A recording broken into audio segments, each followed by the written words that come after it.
মৃত্যুর ভয় দেখাও, আমার জান শেষ হোক শেষ, আগামীর বাংলাদেশটা হোক ইসলামের বাংলাদেশ।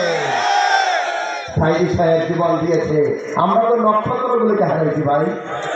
আমরা তো আমাদের গোল্ডেন, আমাদের নক্ষত্রগুলো, আমাদের সূর্যগুলো, আমরা চন্দ্রগুলো, আমরা চাঁদের কিরণগুলোকে হারিয়েছি।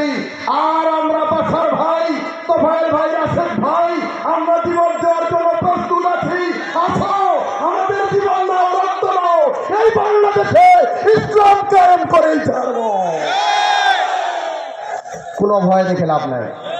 সম্মানিত ভাইয়েরা আমার, আমাদের এখানে মেহমান আছেন, কথা বলবেন, আরো বিশেষ অতিথিবৃন্দ আছেন, কথা বলবেন।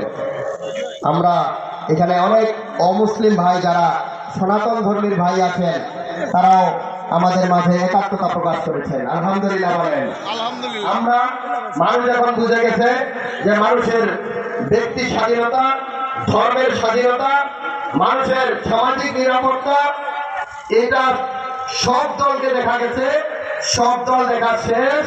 এখন সব ধর্মের অবাধ সুন্দরভাবে যদি বাংলাদেশের সম্প্রীতি বাংলাদেশ করতে চাই, তাহলে জামাত ইসলামের কোনো বিকল্প নাই।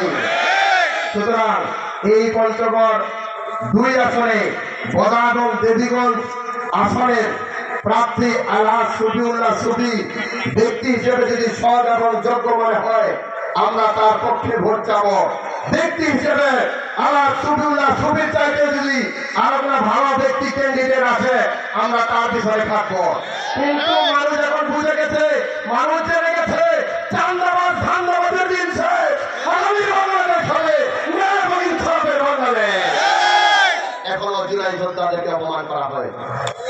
এখন আগে ছিল ওই মুক্তিযোদ্ধার সার্টিফিকেট নিয়ে, মুক্তিযোদ্ধার কি বলে নাকি ক্রেডিট নিয়ে চলতো একটা দল।